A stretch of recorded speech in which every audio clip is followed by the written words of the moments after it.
may say Darth Vader's really bad because he abandoned his kids and he went to the dark side and caused massive genocide and chaos. Nah, man. Braun Druid, as a father, knows and he loves his children and he sacrifices them constantly. And it's messed up. Said that they didn't do this, they didn't do that, they didn't have this, they didn't have that. It's like, yeah, so what? I mean, I'm not even trying to discredit the translators, because I understand translators do a lot of work when it comes to translating. I'm not discrediting what they do at all. But at the end of the day, it's a movie. Like, it doesn't have to do absolutely everything that's in the thing that it's based on. It is just that it is based on that. The girl who likes the guy's bakery, she actually goes to his store and he falls for her a little bit. He's like, oh my God, she's dope. If you have a favorite superhero, let us know. I know Spider-Man is actually one of like the top superheroes out there.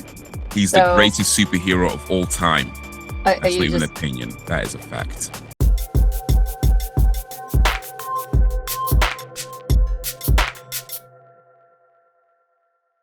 And here we go, back once again with another episode of the uncivilisedArts podcast. I'm your host, Bumi Hazan, but I go by Bandit, Haze in the online space, and I'm joined once again by my dearest friend, Lady Celeste, Orchid. We're going to be talking about all kinds of cool things today. We're going to be talking about The Odyssey.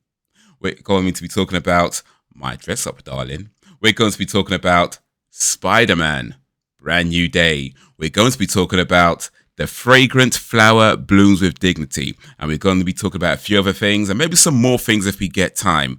But before all that, Celeste, how are you doing today, madam? Hello. Hi. Thanks for having me again. I am doing very well. Working on some stuff for my next event, which is FanCon Aarhus in Denmark. So if you guys, hold on, what's the dates for that? I thought I had this open. If you all are available, 14, 15, 16 this month, August, come to Aarhus, Denmark. If this is, a thing, come see me. I will be performing. I signed up for the cosplay show. And so hopefully I place. I don't know who's competing, but yeah, I'm doing good and I'm excited for next event because I'm also selling there. I'll be selling and competing. Look at that. In cosplay. Yeah, not mom. Multitasking. Listen, when you're a parent, you have to maximize your time. And like, if your time is spent sleeping, your body needs it. So I'm not asleep. We're maximizing that time. Nothing wrong with maximizing your time. Yeah, I'd have to take your word for it. I don't have kids, but I do have plants, and I forget to water them sometimes. So, are they dying? You know what? They're starving. If I don't feed my kids, they become angry animals. You know what I mean? You can't do that. I have dogs too. You can't do that. Here's the thing. So I have an apartment that I stay in. But then also spend time in my family house as well, a few days a week. And so for my apartment, I wanted to get a plant that didn't need much watering and can, sort of do pretty well even in sort of lower light conditions and things like that. So I figured, for when I'm away, I don't have to worry too much about water and stuff like that. And I looked into it, and apparently money plants are good for that, right? So I got a money plant. And yeah, it's not doing too well. it's not doing too well. So I have been watering it. But yeah, when I go away for a few days, I guess it needs more water than I'm able to give it, because especially it's been really, really hot lately as well. I imagine that's not helping too much because it's been mad hot in the last like 3, 4, 5 weeks or so. So yeah, I guess the combination of the extreme heat and then me only watering it maybe a few days a week, it's not doing too well right now. I need to ask: do you guys use Celsius or do you use Fahrenheit? We use Celsius. Okay, that's what I thought. Yes. I'm still getting used to using Celsius, despite living in Europe for 8 years. Yeah, it's yeah. So I was gonna say, if you want it easy to take care of plant, I do the orchid thing because obviously I'm Celeste Orchid, but I learned you can take care of orchids by taking out all of the soil in the pot and drowning them. Like there's completely submerged in water, hydroponics kind of thing.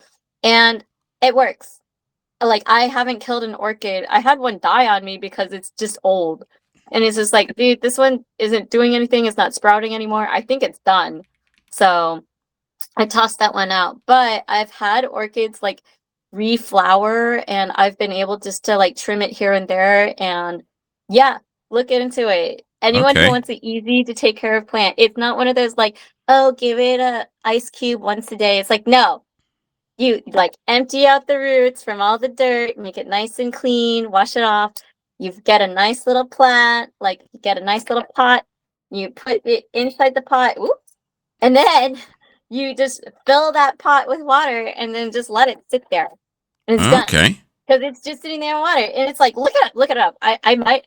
It is not wrong because I found other people who tell me, and they're like, if you have any brown roots, cut those brown roots off, and the plant will be fine. So I was like, okay. Yeah, I'm gonna And have to guess look into what? that. I have 3 orchids. No, is it 3 or 2? It's 2 orchids that are reblooming, fresh, alive, doing well, and they've been soaking in water this whole time. Yeah, I'm gonna have No, to look no into sweat. that. I'm gonna get an orchid plant and call it Celeste. That's what that's what I'm gonna do. You'll name it Celeste, and Of if you kill course. me, I'll be upset. Oh well, I found name it Celeste. I can't kill it. I'm gonna make sure it survives. I'll call it Celeste. So yeah, Yeah, that's the incentive. you'll call her Stella. Something similar. Stella, So yeah, Donna. that's my little tidbit of easy to care plants. I have one peace lily that I like drown as well, and it's still alive for like the 4 years I've had it. So that's a pretty easy plant as well. Peace lily. Peace lily. Is that what's like we get in a pond or something like? No, it's literally in soil, and I forget about it, and then I cut off the brown parts and I drown it in water, and then it's fine. Okay. All right. So Yeah, lilies and peace lily. orchids. Lilies and Yeah, orchids. yeah. All right. I'm gonna have to look into that. I'm gonna have to look into that. All right. Speaking of looking into things, actually, last episode I was talking about French, and I was saying that French is a language where I think I said it's an illogical language. However, it still makes sense. And I meant that in a way of saying that, because it's very poetic. And you was asking about examples, and I did find some examples because I couldn't think of any at the time. So I did get some examples. I'm gonna read some examples of this real quick. I'm ready. Because yeah, I feel like the way the French speak is so poetic, and it's so flowery and elaborate. Everybody should speak like this. Really, that's really what I'm trying to get at. But here's the thing. So in English, right, you would say the bookshop is on the next street. So if somebody asks you where's a bookshop, you might say the bookshop is on the next street, right? But in French, you would say la librairie se trouve dans la rue suivante. La Can you librairie. do that more like sensual? Right now you're just reading it. Now actually pretend that you live in France All right, and give it to us. little bit of a Like the sensuality needs to be just turn it up just a tiny just a bit. bit. All right, cool. Yeah, you just add a 10% more. Okay. La librairie se trouve dans la rue suivante. La librairie se trouve dans la rue suivante. I'm sorry if I'm saying this incorrectly, if I'm butchering the pronunciation. Hopefully I'm getting it close. I don't think you're saying it right, but hopefully it's close enough. AI with it right now. But here's the thing, but, though. Like right now, we don't speak French, okay? We are speaking the Anglo-Saxon English. But here's the thing. You're technically speaking. I'm speaking. Queen's English. Okay, so question. So because it's no longer a queen, is it King's English? I don't know if anybody's addressed that particular conundrum. But to be honest, I don't know. I feel like people, when you say Queen's English, I guess you could say King's English now. But yeah, I don't know if anybody's officially addressed that. So it's just. Well, you live over there, It's just kind of like American English. American, we say favorite without the U. I speak more Londonese, really. Londonese. But yeah, here's the thing. That's what I was trying to say. So that la librairie se trouve dans la rue suivante. Like that's how you say the bookshop is on the next street. However, the literal translation of that phrase is the bookstore itself find in the next street. And that's what I meant by the poeticism of it. So, Yeah. You don't say the bookshop is on the next street. You would say the bookstore itself find in the next street. You know what I mean? Like the books. Yeah. It has a little bit extra flair. It's a little flair. It's a little flair. So that's what I mean. Or like, here's but another I feel like that's so much jargon to say. Oh yeah. But it's cool though. I guess. I think it's cool. I don't know. Like, I think that's so cool. Like, like what makes it appealing to you? Because it's like the bookshop itself. It's like, I know it's the noun. Yeah, but like, it's the place. It feels Why more. do you need to add that? Emphasized. You're clarifying that you're talking about this bookstore itself, and then find in the next streets. It feels more emphasized of what you're talking about and where you're going. Sure. I think I'm just a different kind of poeticism. All right, here's another example, and listen. All right, ready. The last example, because I only got two. Lay it on me.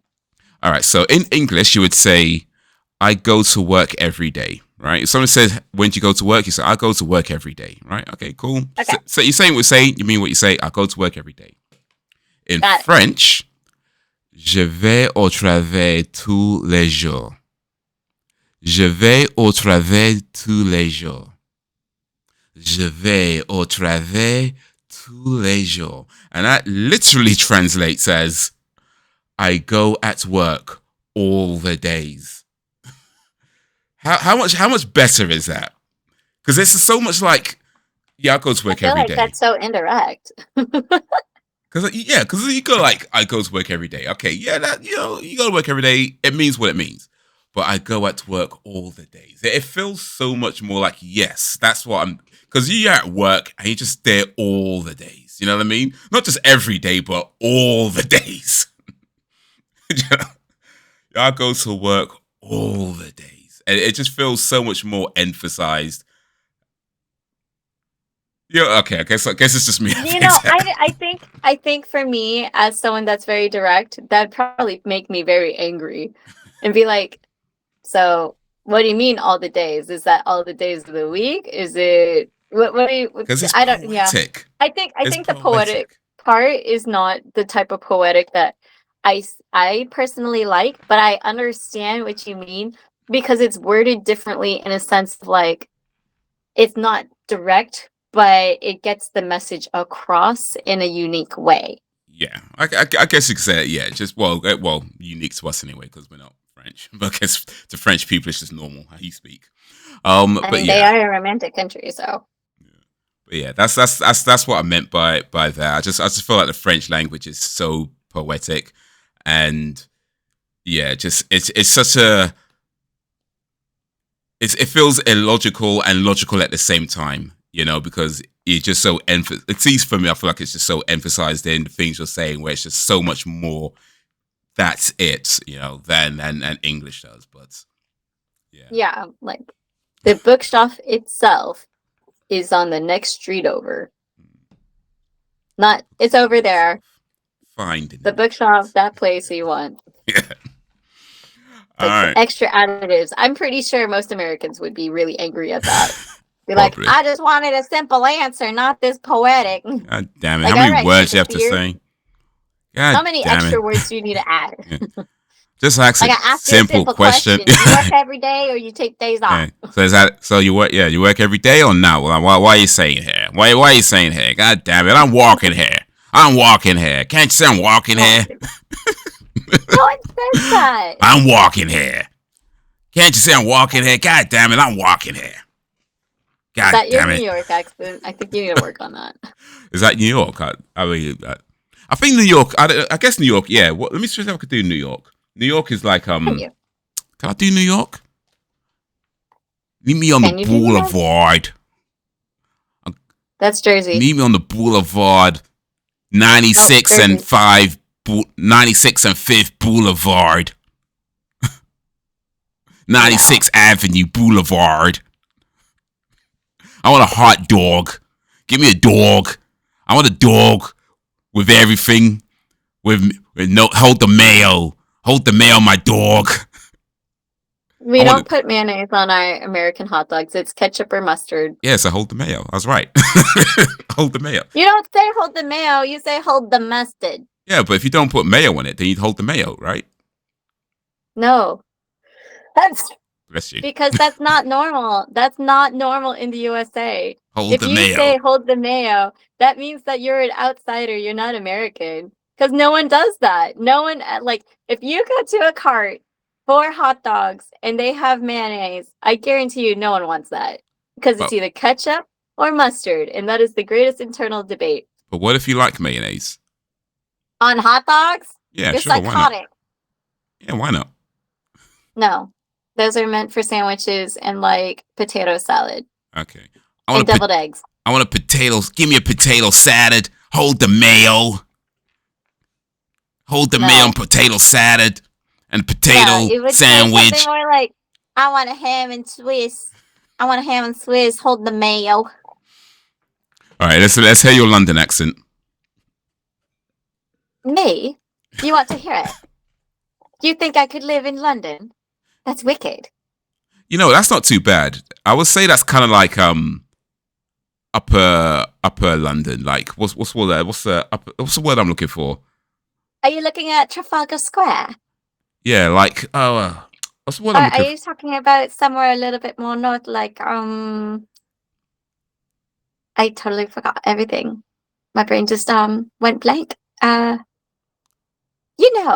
There's a good place down in Queens. I say.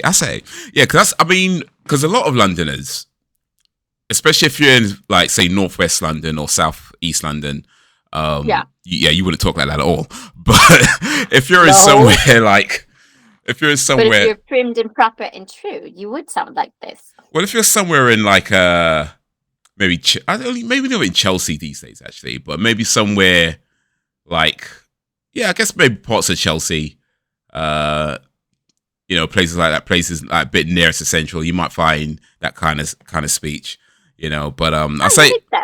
I think, a little bit. I mean, it's not. I guess the more common way of speaking in London, but it exists. If I'm in London for like 3 days, I get the accent. So, it's very dangerous because I pick it up because I think the London accent is so cute. Like, it's much better than my Valley Girl accent. So it's like really bad. Oh my god, that's how I naturally talk. Oh my god, can you do Valley? Can you do 90s Clueless? I'm like, I could do the thing where it goes, oh my god, look at her butt. It's but just now so you're just reciting big. Lyrics. That's not the same. It's basically all I do. Acting with. It's basically all I do. Oh my god. Oh my god. As if I wanted him as if text me. Like, I'm just so whatever. I am like a Valley girl through and through. I lived in the Valley and sounded like the Valley, so it's like hilarious that's happened in my life. I never thought that would happen. Totally. But it did. So totally. Certified Valley girl. Have the old address to prove it. I still have my key, weirdly. So. Oh, that's so fetch. Oh my god. No, they don't say that. That's just Mean Girls. Yeah, but fetch should have happened. You think so? I liked fetch. I think I was like the only one. Well, only one apart from Gretchen. But yeah. No, so my ex, not my ex, but like my ex coworker loved quoting Mean Girls with me. He's like, "That's so fetch," and I'm like, "Fetch will never be a thing." And it's like, stop trying to make it a thing. It should have been a thing. It should have been a thing. No, that should have happened. That will not be a thing. It should have been. Like people do the stupid 6'7" thing. The world will like, not. That's so stupid. How does 6'7" become a thing and fetch shouldn't become a thing? Like, that's so unfair. That doesn't seem right to me. Because people didn't like Mean Girls as much as they did with some stupid music video where 6'7" and the guy kept saying 6'7". I think it was like Tekashi 6'9", so he's like 6'8", 7'9", and so like 6, and he was doing like this. So then that's kind of what happened. Yeah, I've seen a few videos about the origins of 6-7, and I guess it all comes down to nobody quite knows where it really came from. But I yeah, just don't like it when people do it. And when people do it, I'm just like, you're losing brain cells each time you do uh, that. Not so smart. But well, that's fine. that's okay. I mean, today we've got 6 or 7 topics to get But do you through. think but do you think that my London accent passes?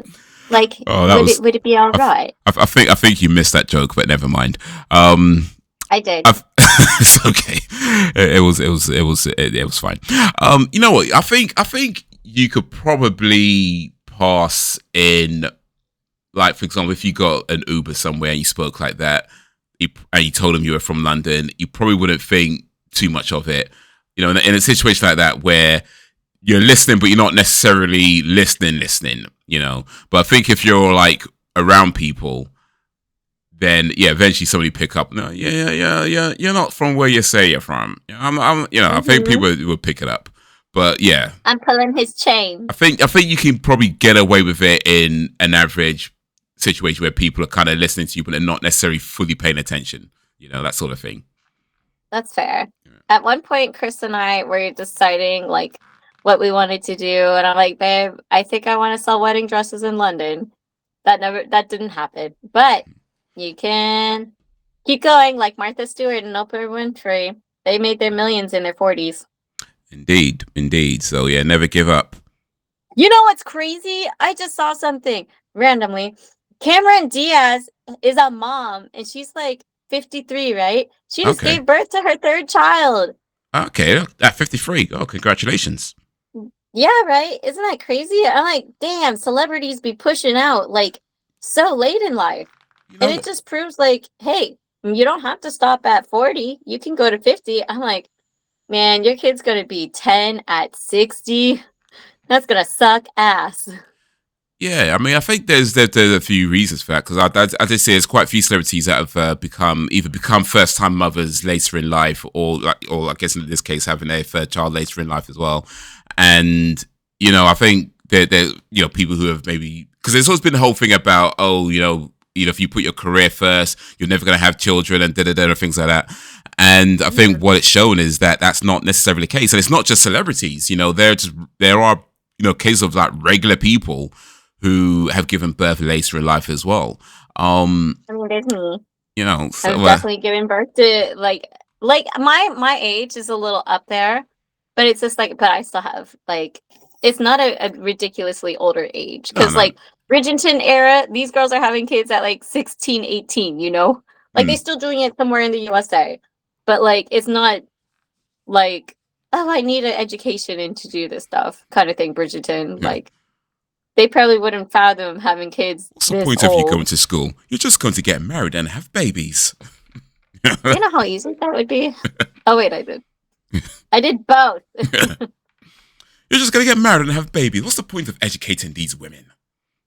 But yeah, but yeah, no, I think it's good that people have basically chosen lives outside of what is considered normal, and shown that there are possibilities. And yeah, I'm not gonna pretend like there aren't necessarily some health risks as you do get older, but also look after yourself. You know what I mean? Look after yourself, be healthy, to make healthy choices, eat healthy foods, exercise. Do all these things like that, and that hopefully keeps your body healthier later in life as well to be giving birth. So it just shows that it's not a one size fits all type thing. Where agreed. I think a lot of women hear this about you could either choose a career or you have kids and things like that, and you can't do both, and they're just showing that you can do both. You can do both, and of course, there's no guarantees in life, and how one person's life goes is not necessarily a dictation of how another person's life will go, and it might work out for them. Don't mean it's going to work out for you. There's that to consider as well, but it does show that it's possible. So yeah, I think that's a good thing. It's a good thing.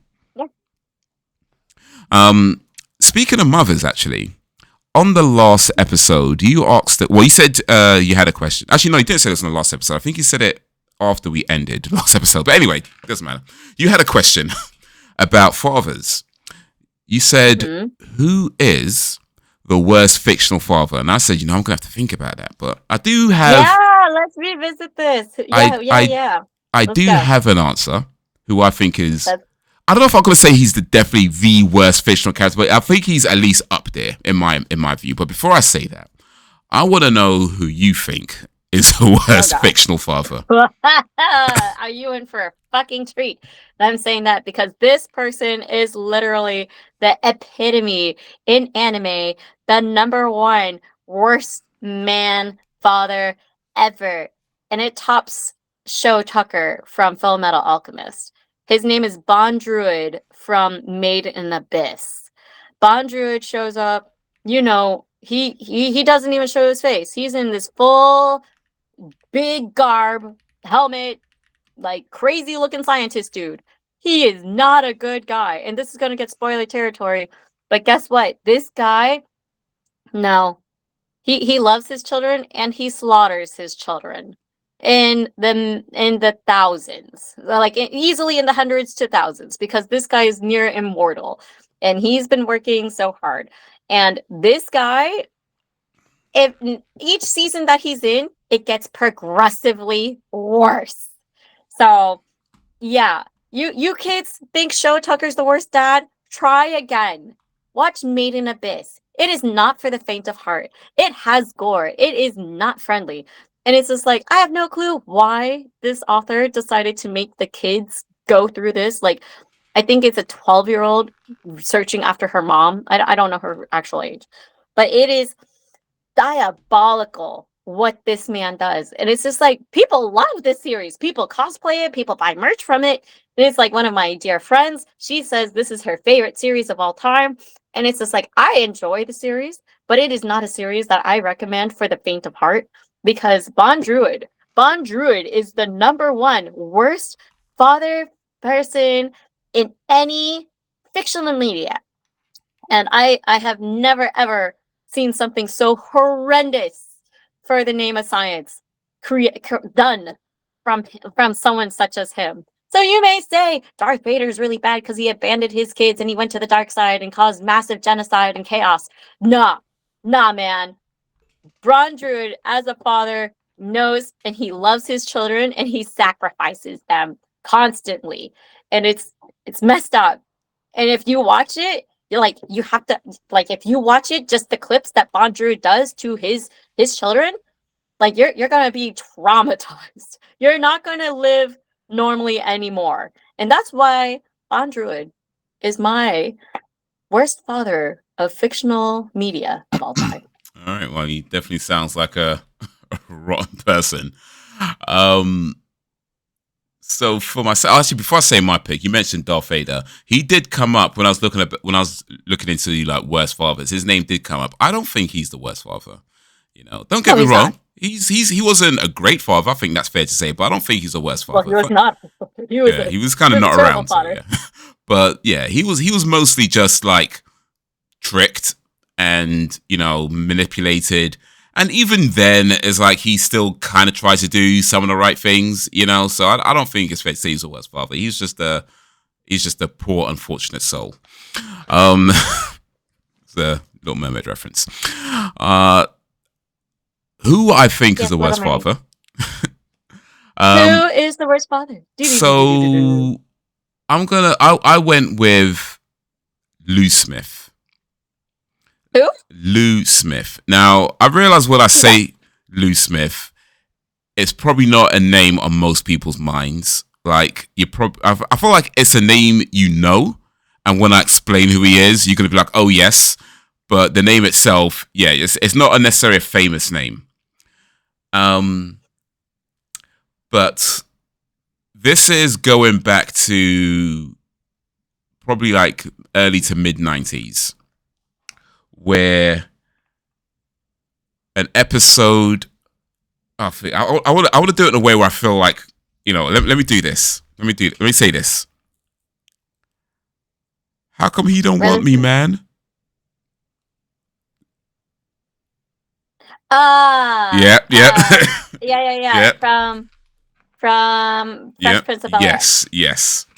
Yes. So I went with Lou Smith because like this guy abandoned his kid for the longest time, 14 years.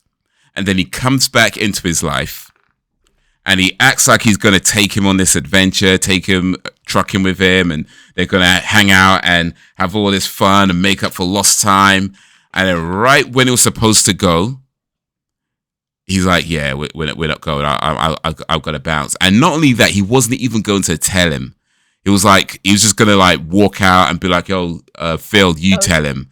And then the only reason why he told them is because, but when he's about to leave, Will comes into the room and he's like, "Hey, Daddy, oh," and he's like, "Oh yeah, plans change, and I'll call you, and we got da da da and all that kind of stuff." And he just walked out, and there was this. There's a moment where I know the bit that everybody remembers. I know that they're why doesn't he love me, man? I know that's the bit that everybody remembers. But one of the bits that stands out to me in that scene is when Lou says goodbye, Will, and Will says goodbye, Lou.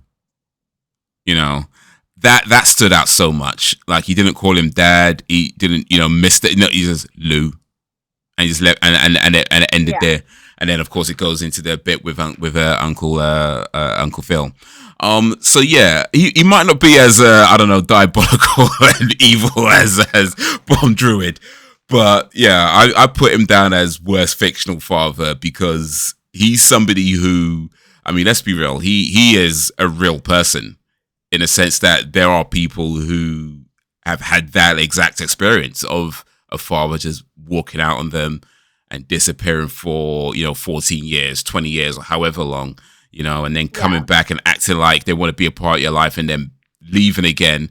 That's a real thing that happens, and that is a devastating thing that people go through, that a lot of times people either don't recover from it, or it shapes their whole life of who they become. Sometimes it makes them try hard to be the best person they can, and sometimes it affects them in ways where they're not such a great person. So yeah, I picked Lou Smith as worst fictional father. That was above Fire Lord Ozai.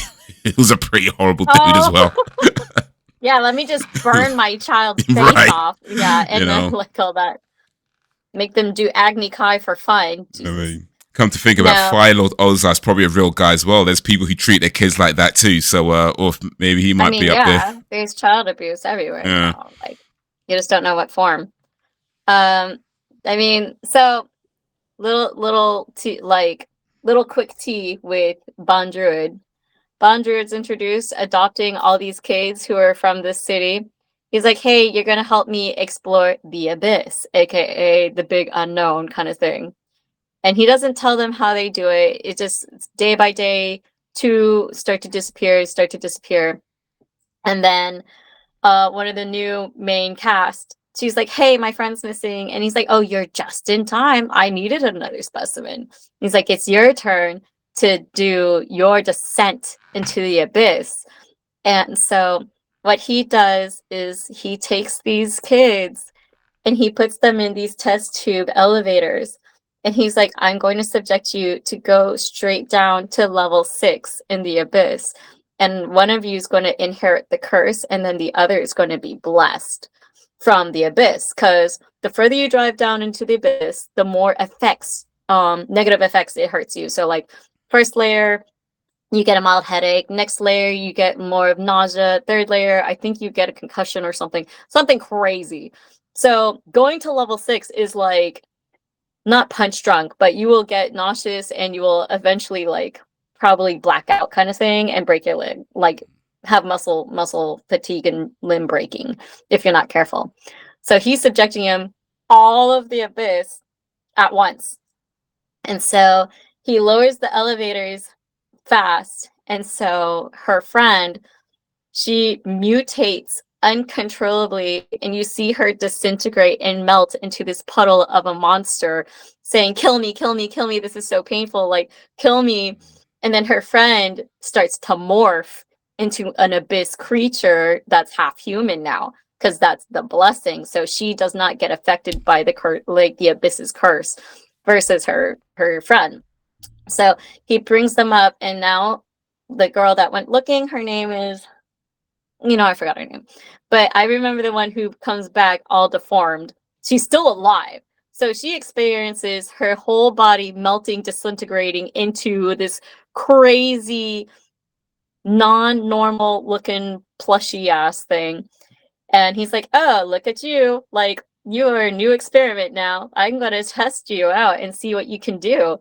So because she has the curse and it's morphed her body, he does inhumane experiments on her, like just cuts her arm off and it grows back. He's like, "I'm gonna kill you."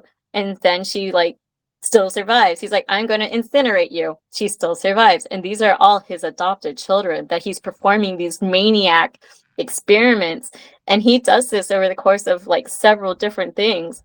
And this is just one of the many experiments and test subjects that he has of his children.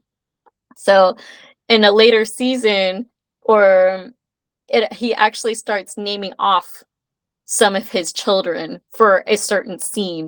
And he's like, "Adam, Michael, Beatrice, oh, you are such useful children. Thank you for your loyalty and your love." And it's just like, what do you mean? What do you mean? What happened? Who is these kids? So, he loves his kids, but he sacrifices, like, he needs them to continue his science, and he will expense no cost for the name of science for understanding the abyss. So, like, when you see it happen and what, like, it is mortifying. It is, yeah, Bon Druid. You, like, if anything, just watch a YouTube video on what Bon Druid does. You don't need to watch the rest of the series because it's just as horrible. Like, what they're subjected to, the other parts of the stories, it is just cruel what this creator makes. And I'm just like, I don't need to know anymore. I watched up to season 4, I believe, and I'm like, oh, I think I need to go hug my kids. Yeah.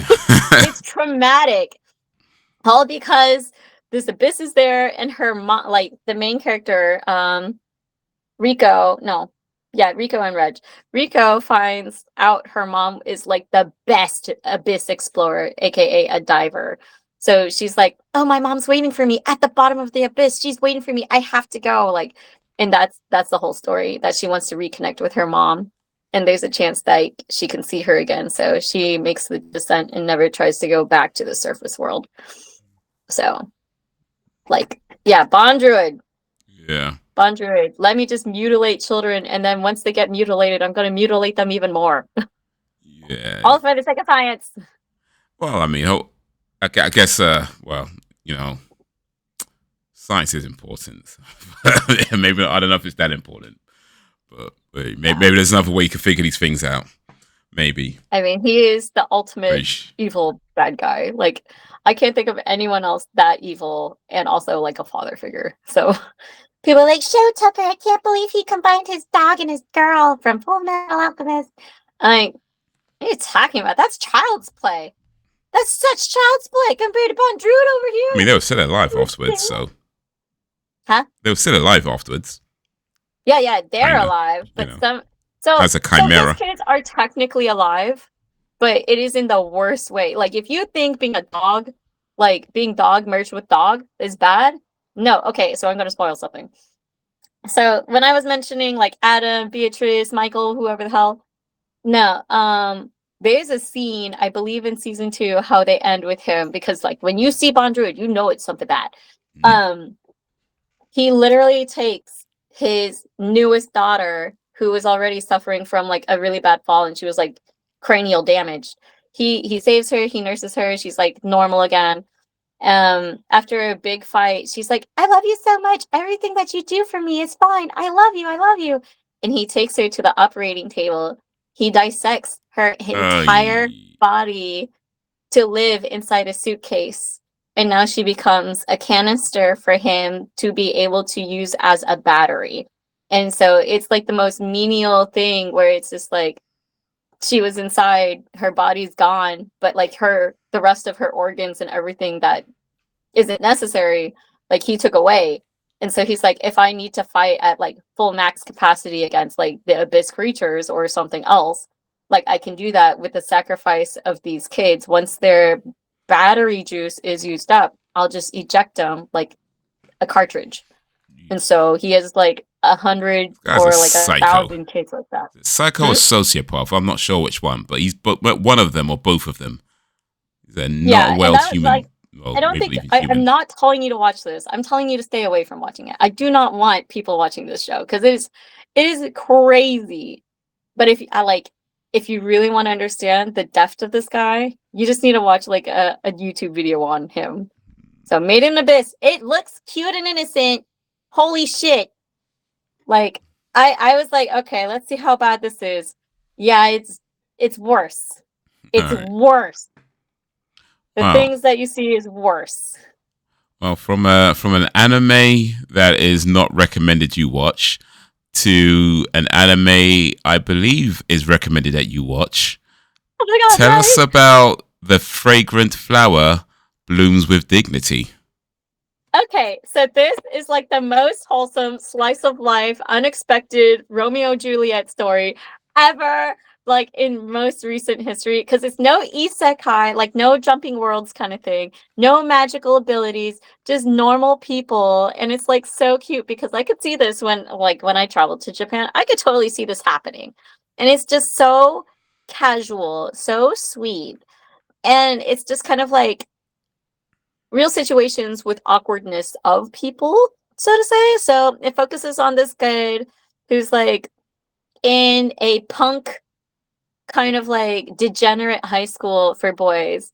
And right next door is this really high class, pristine, all girls school where it's like hoi polloi, like tidy, like pristine girls. And when I mean pristine girls, like debutante style, like, oh, yes, I have to study very hard.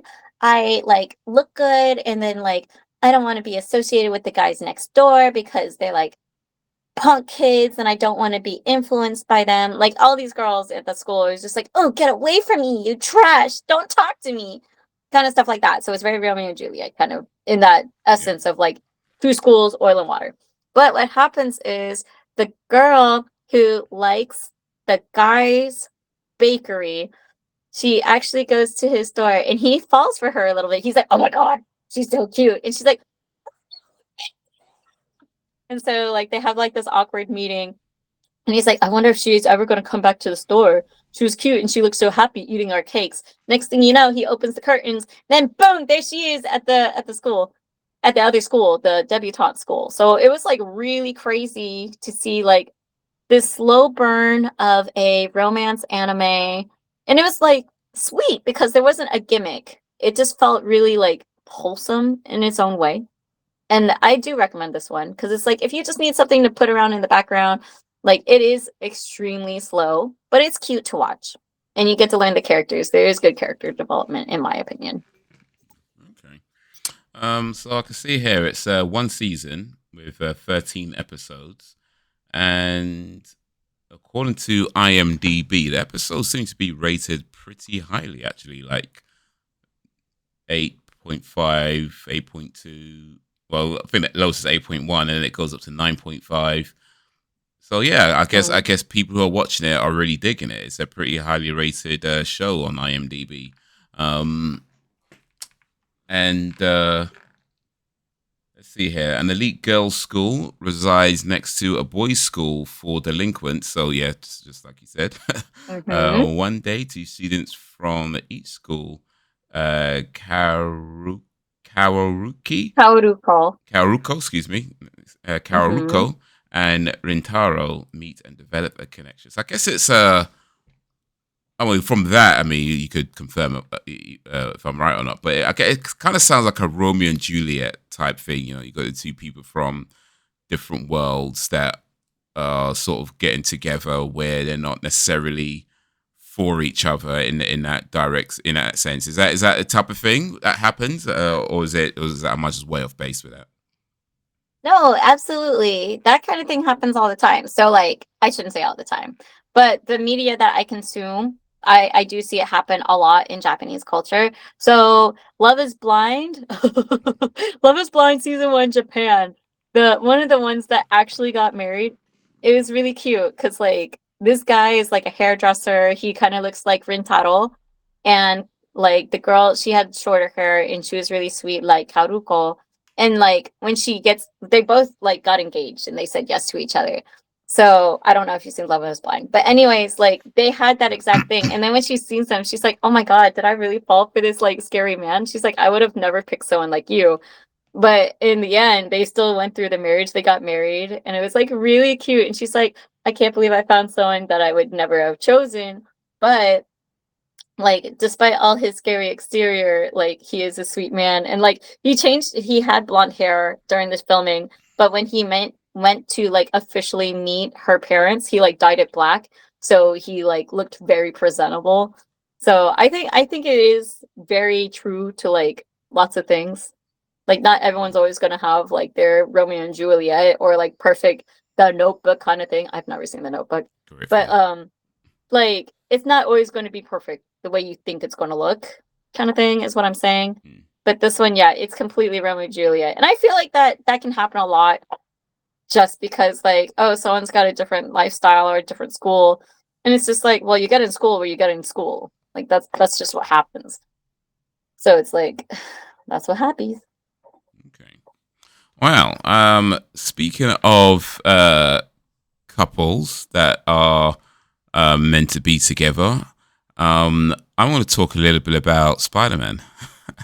Not the Odyssey. How could you? I was so excited. Oh, How no. could you? Odyssey's coming. I'll have to make you wait for that one. I'm going to have to make you wait just a little Yep. bit, just a little bit. Sure. Yep. But for now, Disappointment. Spider-Man, No. I brand new do. I day. do want to see Spider-Man. So, like I do kind of know what happens, but this one I did not read the spoilers. Okay. Well, I won't spoil it for you or anybody That's fine. I'll go watching. read it now. Um, I'll just talk kind of briefly about it. And just with that, by the way, I know with how it goes online, and I might talk a little bit more about this when I talk about the Odyssey. But yeah, I feel like for me personally, I avoid watching trailers. I avoid even watching reviews when it comes to movies that I know that I want to see. You know, like Spider-Man, for example. I'm not watching a review of Spider-Man until after I've seen the movie. Because like a lot of times with reviews, people just be either giving away way too much information or they're not actually reviewing the movie. They're just like turning it into some kind of culture war or something. And it just, you know, they're not, it's just a waste of my time. So I'm a bit conscious of that. So hopefully when I talk about Spider-Man in a way that or any movie that I'll talk about for that matter, I could do it in a way where I'm not spoiling it, but hopefully it gives you enough information to decide whether you want to see it or not. Though that being said, I think with a movie like Spider-Man, you've made your mind up already. You know, you already know if you want to see it or not. You don't need me to tell you.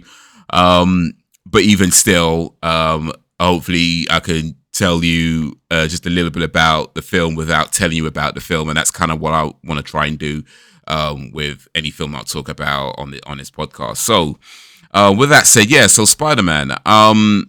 I'm just gonna say that if you're a Spider-Man fan, I think you're gonna love it. If you're not a Spider-Man fan, I think you can still get a lot out of this. I think it does really what it does really well is how the characters developed. I mean, I won't say too much about the previous Spider-Man movies either, just in case you haven't seen those. But if you know how Spider-Man 3 went down, how No Way Home went down, I think this builds on really well from that in a few different ways. And I don't know this for a fact. I don't believe they've made any kind of announcement to it. But for me, it does kind of feel like potentially the next trilogy of Spider-Man movies, because you had like, you know, Homecoming, Far From Home, No Way Home, all had home in the title. This one, Brand New Day, home is not in the Right. title, right? So from that, it kind of made me feel, okay, this could be the start of something a bit different with the Spider-Man movies. And also after now seeing the movies, it does feel like this could be the start of something different. Now, I don't know if that's for a fact. I don't know what their plans are. I'm just telling you that's how I kind of felt from seeing the title and then also from watching the movie. I would say there was some bits in the film that personally I thought were a little bit cringe, but overall, I was pretty happy with it. I thought it was really good. I thought the villain, the antagonist, was done really well, and also just how that whole thing resolved. yeah, that I feel they just really just knocked it out of the park with this. They just absolutely just knocked it out of the park. So yeah, if you're a Spider-Man fan, I think you're gonna love it. I think if you're not a Spider-Man fan, I think you can still enjoy it. If you're one of these people who's just sick of all these comic book movies, I think this is still a good movie to watch when it comes down to it, because regardless of the fact that it's based on a comic book character, it is at its core just a well-made, good movie. So yeah, it's definitely worth your cinema ticket, in my opinion. So what do you think if they were to move forward? Do you think that they have an easy storyline to follow? Because the last two movies, should I say, actually had a very clear sequence of like, okay, this is what we can expect. Do you think that they have like a little bit of an expectation rule follow of like, this is where the story is going to go kind of situation? Or do you think it's going to be like up in the air and go bonkers wherever they want? I mean, I guess it could be a little bit of both, really, because we still have Avengers Endgame coming before the end of the year. And I guess Endgame? No, I it's think not that's an Endgame. Endgame. It's Sorry, Doomsday. Doomsday. Excuse me. Sorry, Doomsday. Listen, I haven't been watching after Endgame, and like the last one that I did watch, I don't know because I jumped straight into Ironheart for you guys. Yeah, the Endgame was awesome, by the way. Just putting that out I there. know. It I was so watched great. it. It was amazing. I cried in theaters. I was nothing short of standing ovation. It Like really was, during a wasn't certain it? scene. Just oof, yeah. Standing ovation. Anyways, But yeah, Doomsday is due out before the end of in the year. December. So Gotta do a full podcast on that. oh, indeed. But We'll yeah, I catch guess up. a lot is going to might be determined by what happens after that. But I think as far as say Spider-Man as a standalone movie goes, yeah, it could be potentially setting up. I mean, like I said, I think it is the beginning of a next release. That's how it feels to me. So I think they could be setting up an alliance, and also could be setting up a villain, who could become a big bad, or at least as far as say Spider-Man movies go, could potentially become a big bad. So yeah, I mean, it's another thing as well, because I try not to have expectations when it comes to films also, because I feel like the more expectations you have, the more likely you are to disappoint yourself. But certainly I do think that they have a few options of how this can go, and hopefully whatever they do, it's just another great movie. But yeah, they've made, I guess I could say they made a movie that feels like a movie in terms of it has its beginning, middle, and end, so it resolves itself, but also leaves enough open where you can be like, okay, I can see there's a few ways they can go, or maybe they might do something completely different that surprises everybody, and that could be awesome too. So Yeah. We don't know. Yeah, we don't know. But I mean, I did not know that this movie was coming out until like 2 weeks ago, and I was like, "Ow, that's cool." Yeah, it's here, and it's in IMAX. Should you watch it in IMAX though? Maybe not. Maybe it doesn't matter. I mean, if you can handle the like web swinging around and probably action scenes in IMAX, do you think that was worth? Did you see it in IMAX? I didn't see Spider-Man in IMAX. I did see The Odyssey in IMAX. I feel like that's worth it in IMAX. I'll have to talk about that in a little bit later. Hey, well, leave us your comments down below if you are a Spider-Man fan. If you have a favorite superhero, let us know. I know Spider-Man is actually one of like the top superheroes out there. He's the greatest superhero of all time. And that's not even an opinion. That is a fact. So you're not a Batman fan? Oh, I like Batman. I like a lot of superheroes. That's a where lot I'm of comic getting. heroes. That's where I'm getting. Like, but it's weird because like, which movies sell more? Is Batman movies more, or is it like Spider-Man? All right. Well, if you're talking about movie sales, to be honest, I don't know all the numbers of the movie sales. I believe Spider-Man is up there with the biggest movie sales. But in terms of just being like a badass superhero, it's Spider-Man. Like, yeah, Batman's cool. I ain't saying that. They've made some great movies. Batman's a cool dude. He's got some badass movies. Aura farming, all that. I ain't saying that. But Spider-Man's a great superhero of all time. Like, Spider-Man beats Batman. Spider-Man beats the You don't. Hulk. Spider-Man beats You don't. Thor. Spider-Man beats Superman. Spider-Man beats everybody. He's the greatest superhero of all time. I'm gonna question that because why does he beat Superman? Because I said you so. know, Superman's one of the long. Okay, okay. It's your podcast. I'm just trying to challenge logic that you're giving me, child. But that he's the best superhero. Okay, Because you're I not said allowed so. to play on the playground anymore. Mommy Celeste says no. All right, no. All right, let me try and answer that. So, for real. Yeah. Why Yeah. does? Well, here's the thing. Like, if Superman came up to Spider-Man on a random thing and just punched him in the face, yeah, Superman's gonna win, right? Of course, in a fight like that. But if you were like, okay, you two are gonna fight next week, best believe my man's prepping with like kryptonite webs, you know, because he could change the web cartridge, isn't it? So he's like coming with kryptonite in his webs. Go, all right, what you got? And even if it was like he's like flinging his webs and Superman's too fast to get up close with, the fact that he's got kryptonite in his webs, the moment Superman gets close to him, all he could do is give him a hug, and the kryptonite from his capsules would be like weakening him. So now he's like, oh, you thought you were bad, huh? Here's a hug, you know. So I'm just saying. Like, yeah, on a random, Superman wins. I'm just give him a week. It because Spider-Man all day, every day. I'm just questioning it. Because, you know, sometimes things just need to be questioned. I'm actually wearing a Batman t-shirt, by the way. I'm wearing a Batman t-shirt. You're hilarious, because I'm actually wearing my Disney Infinity shirt.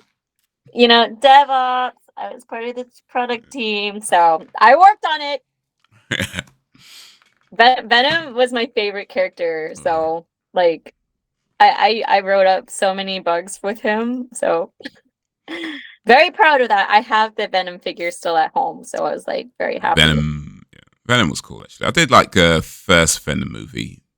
Well, the one with let me not say I liked it. Let me not say I liked it. It was no, that was awful. That was a bad one. Yeah, there's the second one.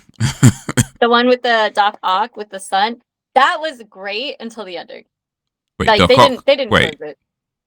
In Venom 2. Oh no! I'm sorry. I'm getting it all wrong. I think they're Spider-Man movies. Oh right. So Venom 2 was still a great movie, but it was played wrong because as someone who likes Carnage, I don't know the comic book version, but I know that was not how Carnage should have been written. So yeah, I mean, I think Venom, the first Venom movie, was kind of like, I like the idea of it. I'm not sure the film, in my opinion, held up. And then Venom 2. I loved it. You know, I think it had cool moments and had cool ideas, but overall it just kind of felt. And then Venom 2 was kind of like, again, same sort of thing. It just had like some cool moments and some cool ideas, but overall it just kind of felt, yeah, I'm not too sure about this. Not too sure about this one. But yeah, that was my thoughts on the Man Spider. Oh, you mean boy that turns to man of spider? Yeah, that. You should definitely see the movie. You got to get more poetic, you know, French. Oh, indeed, I should. Let's see. Let me search this real quick. What can you do? Translate. Let's go. To French. Full circle. Go and see the Spider-Man. We're not sponsored, but we are voicing our opinion and telling you that this is a fun movie to watch. Yes, indeed. All right, so here we go. Allez voir le film Spider-Man. In French. Allez voir le film Spider-Man. Sure. All right. So while people do that, or maybe before people do that, in fact, speaking of a guy who wears a costume and fights crime, tell us about My Dress Up Darling. Are you guys ready for that? Are you really ready for me to go into My Dress Up Darling? Because this is this is your interesting love story take of how to get into cosplay. Because not only is it a cosplay journey of one girl's dream to be in her favorite character's costume and skin and act like it is a nice slice of life romance, kind of like Fragrant Flower That Blooms with Dignity, and that's why I chose both of these to talk about, because the other one, like Fragrant Flower of That Blooms with Dignity, that one's very just like wholesome, normal, easygoing, slow burn. Like Maureen from Dress Up Darling is like me. Hyperactive, cute, wanting to get in cosplay, loves characters, easily excitable, glad to see other people in cosplay. And the sad truth is, she doesn't know how to do it. So she meets her friend, who is like, oh man, the sewing machine is broken. I can't sew at home. So he goes to the sewing club room in his school, and that's how they meet. And she's like, oh, you know how to do that? You know how to use a sewing machine? And that's how their friendship forms, which also turns into a romance. And it gets all around the like complications of creating cosplays. And it's cute because even him, the guy, his family runs this special Japanese doll company, and he's like, I'm trying to perfect my skill. I have no friends. I'm a loser. Like, I really wish I could have friends, but I don't know how to do that. So she comes in his life and is like the light of his life, and it's so cute. And then you learn about all these different like cosplay skills, cosplay things, sewing terms. Like, so there's funny situations, and you learn a little bit more about cosplay culture in Japan too.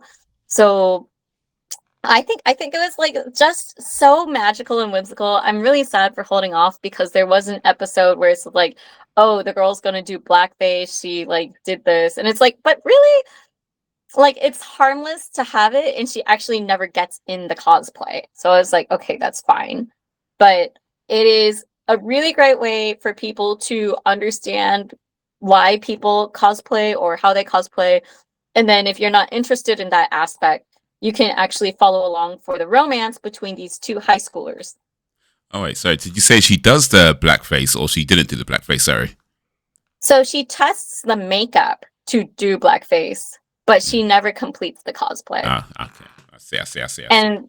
And the reason for that is he gets too uncomfortable with like how much skin she's showing, because um Japanese culture is pretty reserved, and her cosplay that is blackface, quote unquote, because the character is tanned, no, of darker skin tone, is like a boob strap here and then like booty shorts, and he's like, I can't handle that. I'll have to dress you. I can't make clothes like that. And then like it's very uncomfortable for a guy who's like, I don't have any friends. I just can't. So like if he has no friends, like how are you supposed to be normalized around someone's body? And she's like, okay, here you go. She's in a bikini. She's like, I'm gonna take my measurements so you can make my cosplay. And he's like, I'm not ready for this. I'm not ready for this. I'm a teenage boy. I'm gonna get a boner. Oh my god. It's so wholesome. And at the Okay. same time, she's like, okay, I could do this part myself, I think. Hopefully I did it right. And it just goes through like really sweet moments and like real moments that men might go through if like someone asks them to help them do something for cosplay. Yeah, I mean, I think for as I once was a teenage boy many moons ago, if something like that happened, where a hot The girl's 1900s.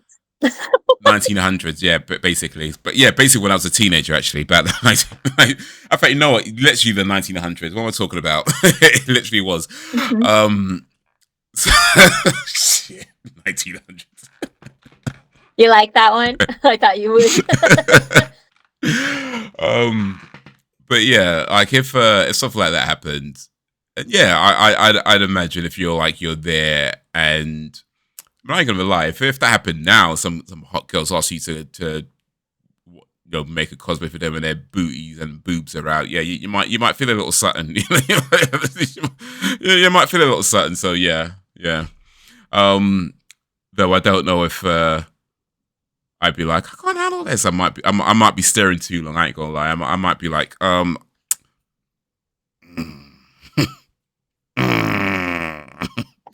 So yeah, yeah. It's like someone's pitching a tent and we're not going camping. Yeah, like okay, my dress up darling. So would you say that with the you mentioned about cosplay and cosplay culture, so would you say it's a pretty sort of accurate depiction of cosplay culture? And if somebody, for example, didn't know much about cosplay and was watching this, do you feel like they'll be pretty well informed as to what to expect from cosplay communities? I think it would be a great start into a cosplay community. Like, it does romanticize it a bit because it's like not everyone is with a partner or a friend that is making their costumes. And it does emphasize this too. So, like, it's not going to be all sunshines and daisies. Like, there are some other parts. So, I think it is a very good introduction for people to understand cosplay or who are interested but don't know how to do it, or if they're just like, I just don't know about the world of cosplay.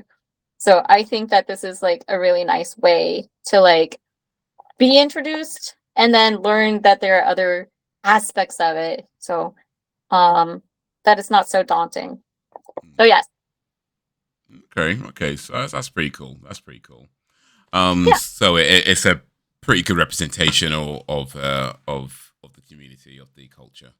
Okay. I would say so, at least for Japan, but like it's different where you go because like the USA isn't the same as what Japan is. Like we can go in cosplay kind of anywhere in the USA.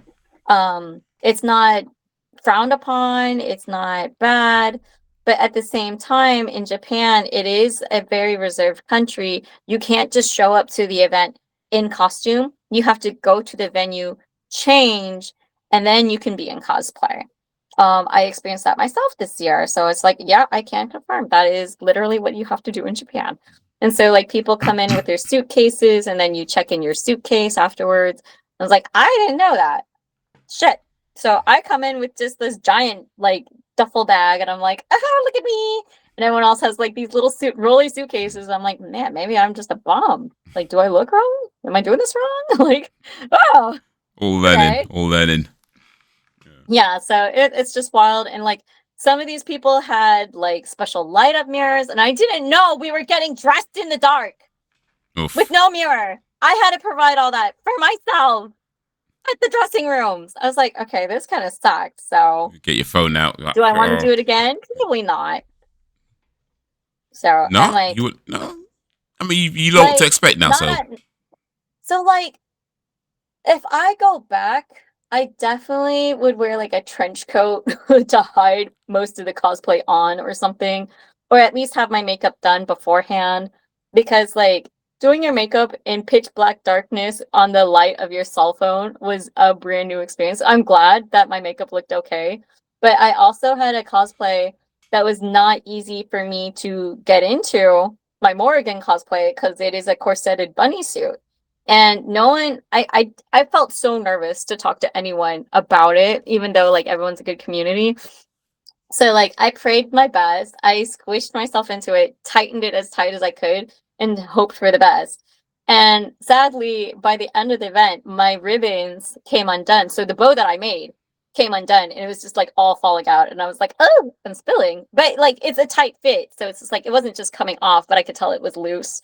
I was still well protected, but it's like, but that's not what I wanted. I wanted to say snatch the whole time. So it's like I kind of wish that I did have like a friend to come in and help me get in, or I had a costume where it was just a zipper.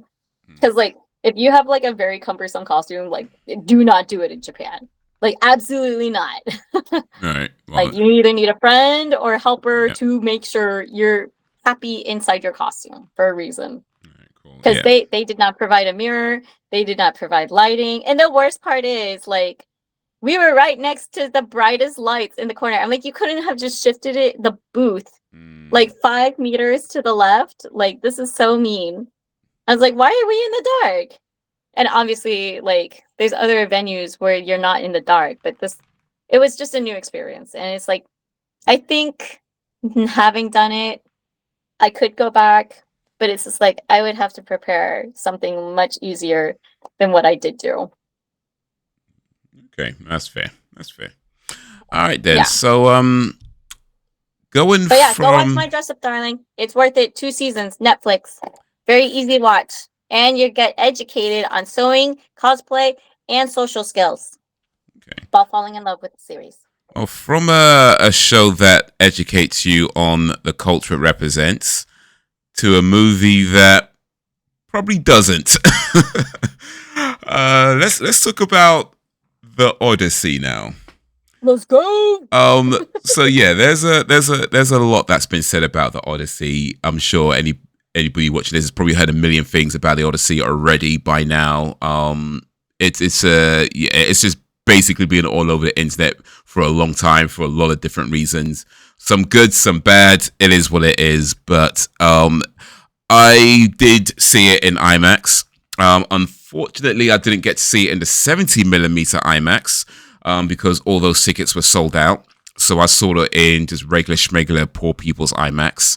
Now, in regards to formats, because there's some talk about this, whether you should watch it this format, that format. Personally, I always believe that you should see a film in the format that it was intended to be seen in. If you can do that, though, the problem with that, of course, is that the 70mm IMAX cinemas are few and far between. Like in England, there's literally only 3 cinemas that do it. And I think in America, there's like 14 across the whole of America. So yeah, getting to one could be a journey. It could be an odyssey in itself, right? You know. Yeah. So I get it. And there's the fact that if you do get find one, if there's one nearby you, it's likely to be sold out for months. Which the ones in London are. They're sold out for months. So I would say if you can see it in a different format, that's fine. Because at the end of the day, a great film is a great film regardless of which format you watch it in, and this is a great film. So I think no matter which format you watch it in, it's a great movie regardless. But if you do manage to see it in a 70mm IMAX, it seems to me from my experience of watching it in the regular people IMAX, in the regular IMAX, that if you did manage to get to see the 70mm IMAX, you'll just, everything would be more emphasized. Like you maybe see how more desolate they are. You might see how big everything is. You know, that sort of thing would be more emphasized. So to me, that's still worth the extra because I do want to see it again. I ain't gonna lie. I want to try. Hopefully, I can get. I know I'm gonna have to wait months at this point now, but whenever I can get a 70mm IMAX ticket, you know, I'd want to see it again. But yeah, that good. Is that good? Christopher Nolan, man, he hates when he hits. He know? definitely hits, and this one hit hard. But yeah, let's talk a little bit about some other things because you know historical accuracy came up and all these things came up, and to me, a lot of that talk is nonsense because in the day we're not talking about a historical event. We're talking about the Odyssey. It's a fictional book, fictional poem, I should say rather. So we're not talking about history anyway. And as far as being accurate to the time that it's set in and things like that, films very rarely do that. You know what I mean? Like they'll be accurate to a point, but more often than not, there's going to be things that they didn't actually have during the time that they set it. There's going to be things they didn't actually say. It's what movies do, and movies have been doing it for years. None of that really matters because the goal of a filmmaker isn't to educate you.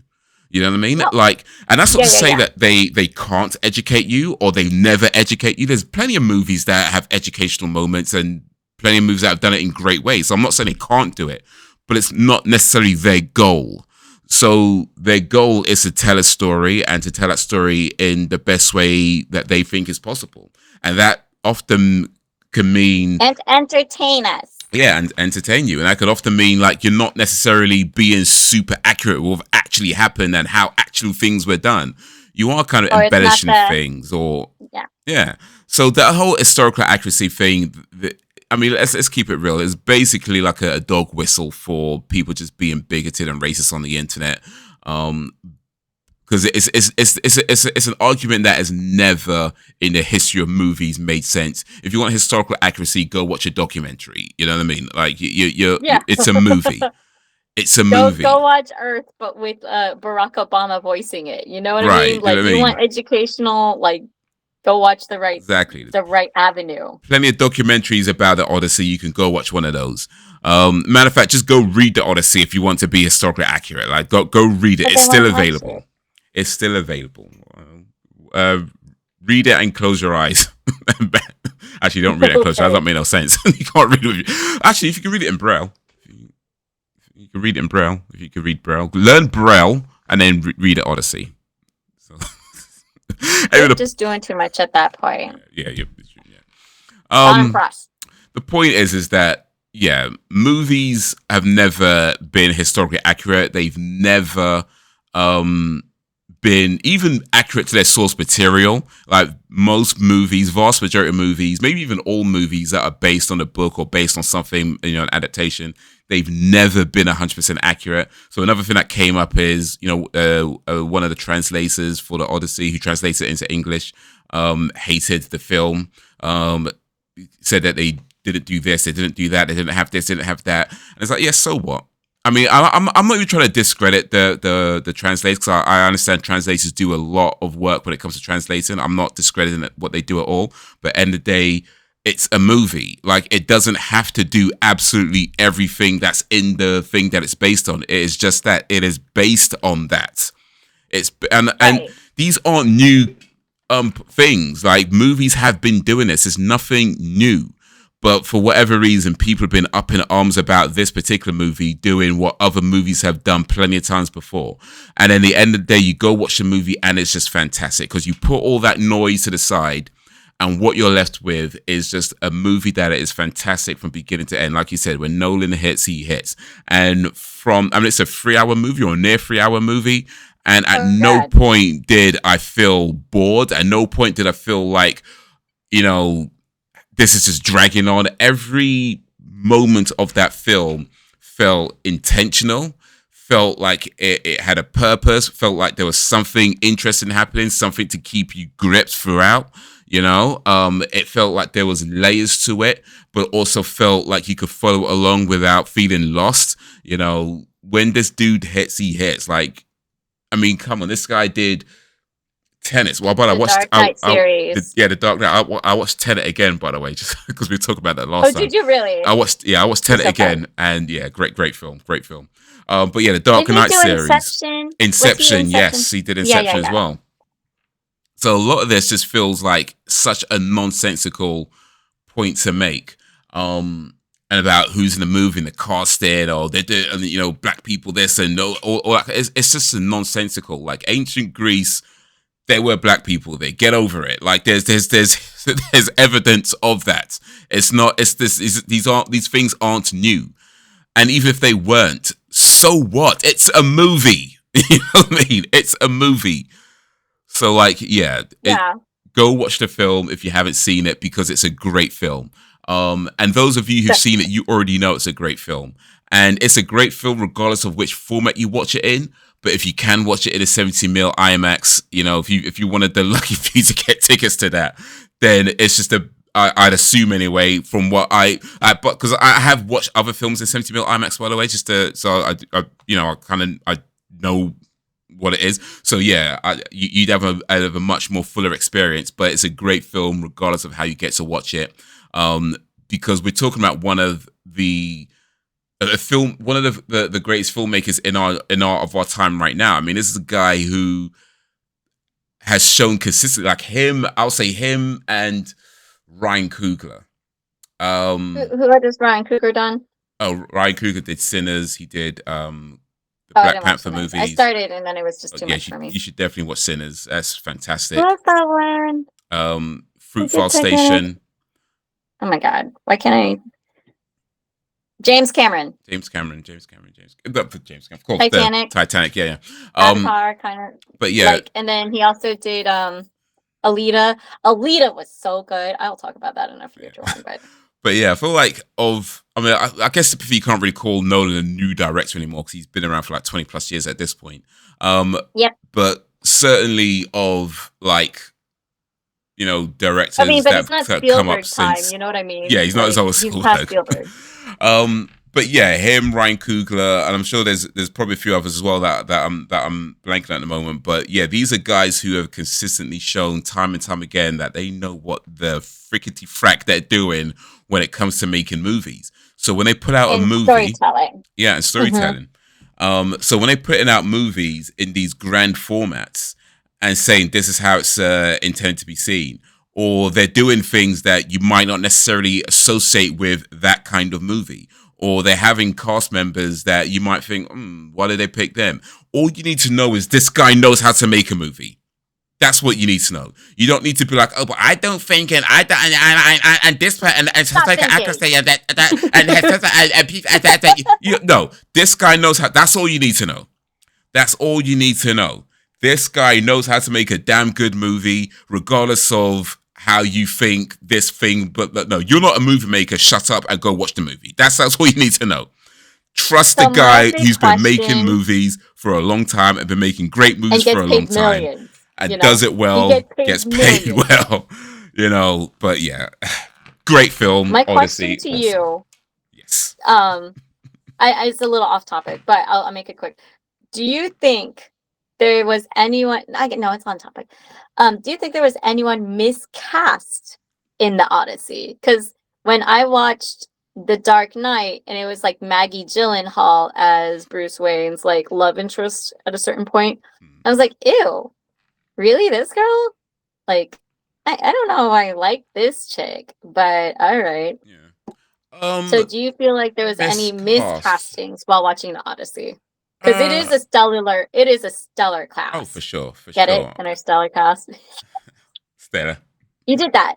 Stellar, yeah. Didn't he? He did Interstellar, right? Oh, Interstellar. Yeah. Oh, yeah. Interstellar. Yeah, you did an Interstellar class. Yeah, I'll get you. Yeah. Interstellar. Get it? Yeah. Nobody stands out to me as being miscast right now. I will say one of my favorite performances that it's kind of hard to say it's a shock because I know this person has been a great actress. My bad, actor. But this is the first time that I've seen them as an actor. That's probably not making any sense. Yeah, that makes sense. Because so when you get a character and you're supposed to play them, sometimes you can only see them as themselves in a role. Kind of, but I'm talking. What are you? Yeah, I'm talking about Elliot Page. So Elliot Page, had the transition, and so I've only seen the films before that transition, right? And this is you haven't seen like Umbrella Academy where they changed it to be masculine? No, okay. I think I watched the first episode or two, and then I'm not keeping up with it. So Elliot Page. So Elliot Page. And so on one hand, I'm looking at it like I know this person is a good actor, but how does this person now act as a man now, right? Right. And seeing what he did, phenomenal. Like I think I mean there was a few things said about him as well, which I don't need to get into that. But end of the day, what he did with the role, and it's not even like a massive role, but right, what you managed to do with it, and one scene in particular where I'm not spoil it for you, but just one scene in particular. It's okay. I'm gonna watch it. Anyone saying? Let me just say for anybody who hasn't seen it, I'll just say it's a scene where the scene where he comes back. I might be saying it. Might be a little bit too much. I know what scene you're talking about. I'm not going to spoil it for anyone. But yeah, that scene, dude was phenomenal. Like, hands down, to dude was just phenomenal. I mean, I don't think I say anybody was miscast. At least, like right now, what's coming to my mind, I don't think anybody was miscast. I think everybody did great. There was a few, I guess, surprises in there, but good surprises. I might add. But yeah, I don't think anybody was miscast. That's exciting. Yeah, it is, and yeah, it's storytelling, it's filmmaking at its finest. You know, it's a shame that people on the internet are being people on the internet. Um, but yeah, it's I think put all that or put that noise to the side, watch the movie for what it is, enjoy it for what it is. You know, yeah, great film, great film. Yeah, that's exciting. I'm glad. Because, like, I haven't seen it yet, but it's just like, I looked at the casting and the list, and I was like, oh boy, that's a lineup. Like, that's not, those are heavy hitters, like, right off the bat, you know? Especially because you have newlyweds, Zendaya and Yeah, Tom yeah. Holland. So it's like, ooh, here we go. And the crazy part is that's their second movie release. So they have New they, Day and Odyssey yeah, at the same time. they're both in. Well, that was actually what's interesting is that so Zendaya, Tom Holland, and John Berthnell. Who's Uh, John? John Berthnell was the Punisher. He plays the Oh my Punisher, god, and he's in Odyssey? he's in He's Odyssey in as well. Odyssey? Yeah. So yeah, all three of them. I didn't know his name, but he's a phenomenal actor. Yeah, Like they're. him as Punisher, like I was sold. I was like, this guy is great. Like Did you watch that standalone Punisher thing they did on Disney Plus? it's on my Oh, to-do list. I haven't seen it yet, what's it but called it's just again? like the fact One that they Last got that Kill, I made me think. really happy. I think it's called One What's Last that? Kill. But yeah, I watched that a while back. You know, I would let hope me so. not say nothing. Let me not say nothing. That way you're prepared for the Spider-Man movie. Well, I mean, it's nothing to do with Spider-Man. To be, it's really it's just its own standalone thing. It's like a 50 No, minute episode. What? Sorry. yeah. It's like this. The Punisher thing has nothing to do with Spider-Man, but it Yeah. does tie into the new movie for Spider-Man. Um, did it? If it did, and I missed Yeah. that reference. So when I looked into it, it's like it's supposed to give the headspace of what's going on with the Punisher, so you understand him more in the new movie. Okay, Like that's what that. they're going for. Okay, yeah, I guess I missed Yeah. that bit. Oh, I guess I didn't get that bit. I should say rather. But yeah, I mean, I don't necessarily think you need to watch it to understand Spider-Man because they don't, strictly speaking, reference it in that way. At least not to my knowledge. I don't think they do. That being said, I mean, I wouldn't say it's not. It's, you know what? Let me not say nothing about One Last Kill. Just it's 50 minutes. Watch it. Don't watch it. I'm going to watch it. It's 51 I'm going minutes. It's to fine. make sure I speed run everything so I'm ready for Doomsday. It's one. I'm watching Doomsday like day one. I can't wait. Side note. Did you see what happened at San Diego Comic-Con for the Doomsday panel? No, I did not. Gray Deadpool walks in. Oh wait, no, yes, I did see that. Yeah. Sorry, my bad. Yeah. Right, yeah. Sorry. Isn't that fun? It was fun. That was pretty cool, actually. I like that nobody knew it was him before he spoke, and he was just going around taking pictures with people, and like a cosplayer, like any cosplayer would. And so he's got all these pictures taken with people that they had no idea that was Ryan Reynolds. That is so cool because they could have seen that video afterwards and be like, wait a minute, that was Ryan Reynolds, Yeah, that's what makes me so happy. Like, other people would be like, no, I could never do that. Cause but he's one of the only ones I think is able to because like Wolverine, like Hugh Jackman, I do think like half the face and the mask, like maybe you could get away with it, but like full on mask and just kind of sounding similar to Ryan Reynolds is enough to be like, oh yeah, like I'm just lucky like that, huh? I'm a Joe Schmo. And then it turns out no, it's actually him. So I think it's really cute that it happened, but at the same time, it's just like no,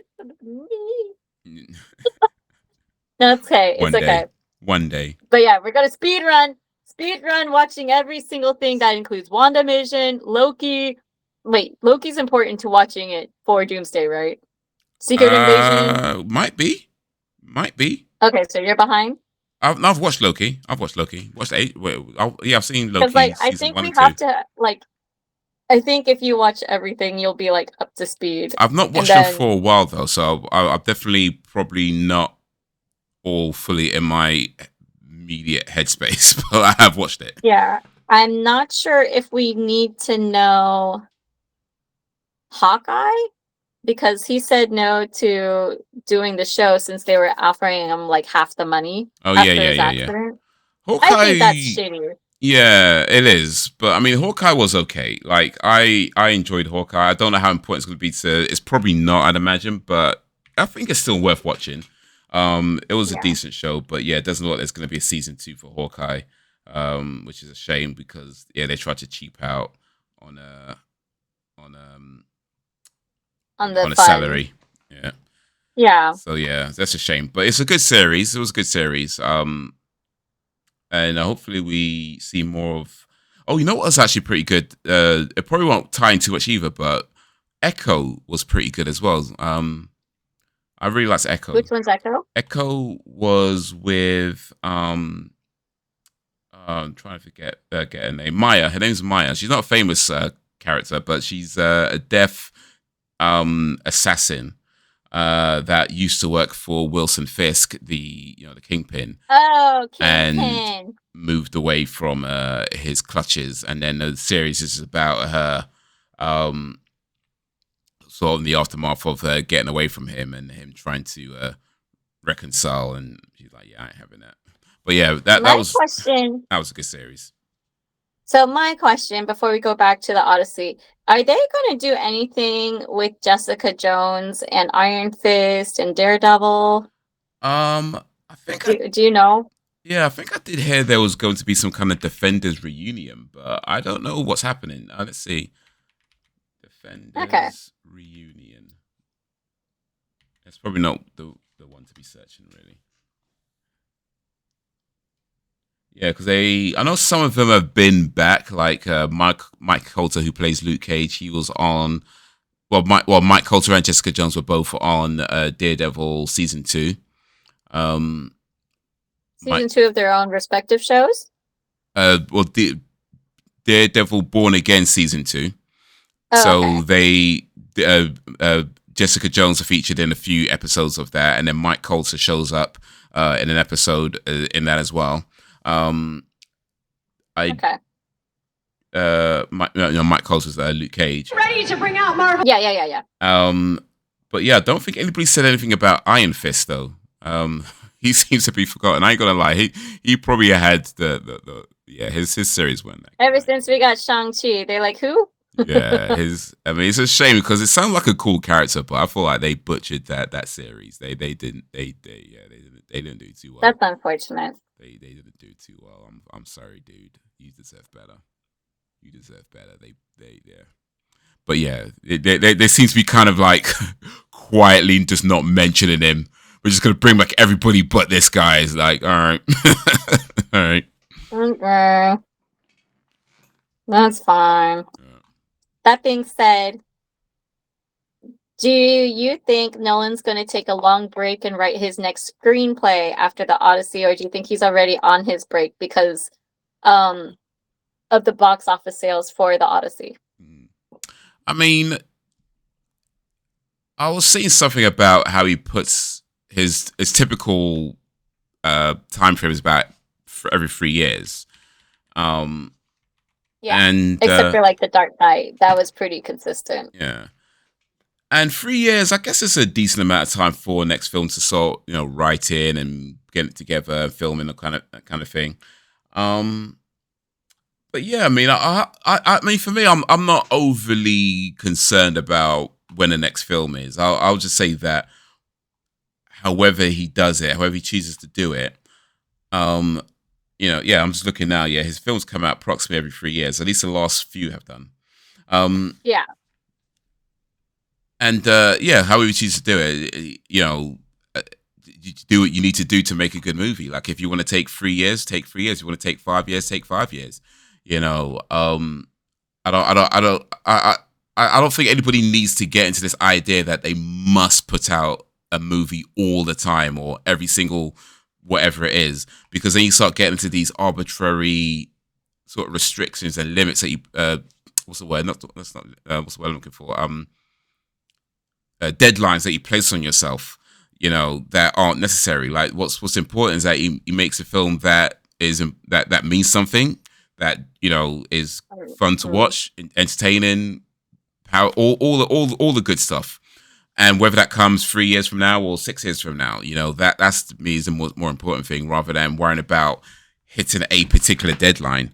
So, I mean, I'm sure he knows that. I'm sure he knows that.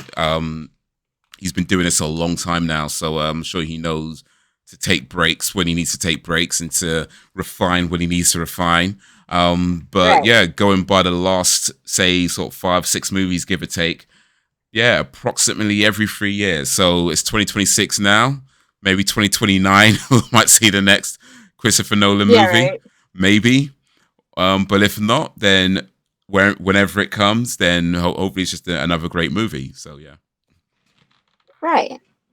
you know, The Nolan times. yeah, Nolan times. It's like a comet, like, a comet that comes every 3 years, and it's like the wow factor. What can he do next? I guess he's done. Because he's done quite a few historical ones. I mean, look, Dunkirk, that was historical. Oh my God, that was Yeah, amazing. I cried. I didn't think I would cry. That was a great one. yeah. I still need to see that. Um, What? How yeah, could you? It's it's it's amazing. it's on I my am list. not a war person. Like, I've seen Saving Private Ryan and everything like that. When I watched Dunkirk, I was like, I don't know what the fuck I'm doing here. And then at the end, I was like, I know what I'm doing here. I'm giving it a standing ovation. Like, it was worth it. Not knowing what's happening and be like, why are we here? Um, I am not a history buff, but that worth every award that it got. It was amazing. Amazing. but yeah, so he's done Dunkirk. That was historical. He did Oppenheimer, which is also historical, based on Haven't watched that, but Oppenheimer. it won several awards, so of course, Yeah, it's probably and then it's a Nolan hit, man. indeed, and now now the Odyssey, which not not based on a real life event this time around, but still set in the long ago's. So I don't know. I guess he's done a few historical movies in recent times. Does that mean a next one could be a historical movie? Maybe, I don't think so. maybe I not. feel like he's gonna jump into something unique because, like, he did do Interstellar, right? And then Yeah. he did Inception. I think Inception it's was really before wild that he Interstellar. still did Dark Knight. So, like, we could get something completely like different He's again. definitely got range, though. I mean, if you're looking at his movie, I'm looking at his movie list now. He's definitely got range. So he's done Yeah. Memento, which was about memory loss. He did Batman Begins, comic book Dark Knight Rises. movies, right? The Prestige, which is Yeah. about magic. Oh, that Interstellar, was so about good too. space. Yeah, that was Yep. great, right? Um, Yep. Dunkirk, going into World War. Tenet is Hmm. just got about time. I'll miss Inception is about dreams and time. Um, Yeah. Oppenheimer, yeah, historical figure. And now the Odyssey, fictional poem, written so Fictional 3,000. retelling. Yeah, Like fictional. historical retelling in his own way. Yeah, like based on a 3,000-year-old poem by Homer. So yeah, there's definitely a Yeah. range in his movies. So yeah, could be interesting. Maybe he'll do a vampire movie or a zombie movie next. That could be Oh cool. my God. If he Christopher does Nolan doing a a zombie vampire movie. movie, Yeah, that could be I'm something. done. Sold. That could be something. Oof. Right. Yeah. Maybe like a remake of Night of the Living Dead. Oof. That could be Can you something. imagine if he did more like a vampire in Los Angeles? Oh, was that the Eddie Murphy one? No, that was No, Vampire in New that's a York. vampire in Brooklyn. But yeah, Vampire in Brooklyn. Yeah. Yeah, but I'm saying something completely different. Because, like, then he's not exactly copying that. Which, that was a great movie. Well, Like, who knew Vampire in Eddie Brooklyn. Murphy could be that smooth? That was pretty cool. That was like was that? I think it was like based or loosely based on Blackula, if I Yeah. remember correctly. So like back Yep. in the way days, black exploitation movies back sort of 70s, there was a movie called Blackula, and I think they kind of loosely based out on that. Blackula was amazing, by the way. I don't know if you've seen Blackula, but that is a great film.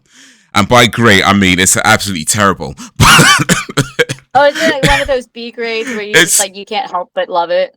Pretty much, yeah. It's just great. It's just. I mean, for me, I feel like I just appreciate people making films in the best way they can make it.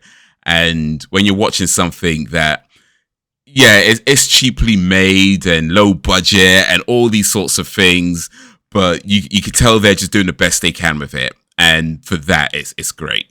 It's terrible, but it's great. I'm gonna we'll see where he goes. Yeah. Was Vampire in Brooklyn? Make sure we're giving people the right advice. Right information, I'm gonna say it was. You're saying it was? Okay, based that's on Blackula. Based on it already. Blackula. Celeste says it was. I think it was. Oh, apparently it wasn't. It wasn't. Okay. Well, I'm disappointed. Or at least not officially, anyway. It says, Vampire in Brooklyn 95 was not officially based on Blackula, but critics and fans often view it as a spiritual successor or unintentional modern-day riff on the blaxploitation classic. Okay, so maybe not as an official basing, but basically they're just saying they've ripped them off. That's what they're saying, I think. That's what it comes down to. Okay, Vampire in Brooklyn rips off Blackula. It would have been nice if it was like actually connotated to be, this is what we know, and we are taking inspiration from it. Indeed. Yeah. All right. So, before we end today, is there anything else you'd like to say? You don't have to watch romantic animes to have a good time. If you don't like any of the suggestions that I've given in the past podcast or today's podcast, feel free to go ahead and watch Made in Abyss and have a hole torn into your soul. Amen. That's it. Now you no. And now you can understand why Bondruid is the worst father in fictional history. If you want to debate that with me, please watch Made in Abyss first. Watch what he does, and don't just take my word for it. You could also watch YouTube clips of just watching the horrendous fiendish acts that he performs, because it is ungodly. So then you can agree with me. He is the worst father ever. All right, so there's a question for the people watching and or listening. Who do you think is the worst fictional father ever? Do you think it's Bondruid? Do you agree with Celeste?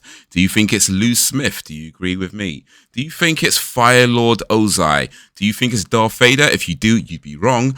But or who do you think it is? Joe Tucker from Full Metal Alchemist. Actually, like, he's not he had to do what he had to do to keep his science license. You know what I mean? Like, that's all he knew what to do. Yeah, it could be Soul Tucker.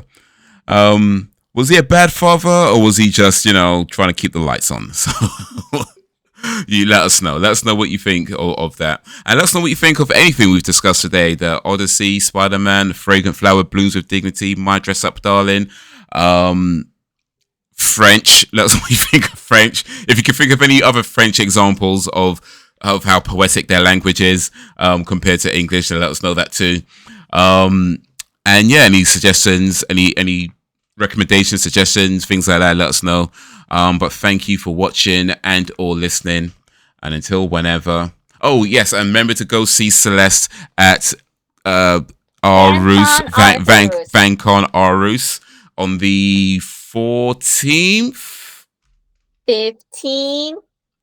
14, 15, 16th. 14, 15, 16 of August. So yes, this podcast should be out live before then. So if you listen to this on the day it goes live, then yes, you still have time to go see Celeste at VanCon Aarhus. But until next time, until whenever, if ever,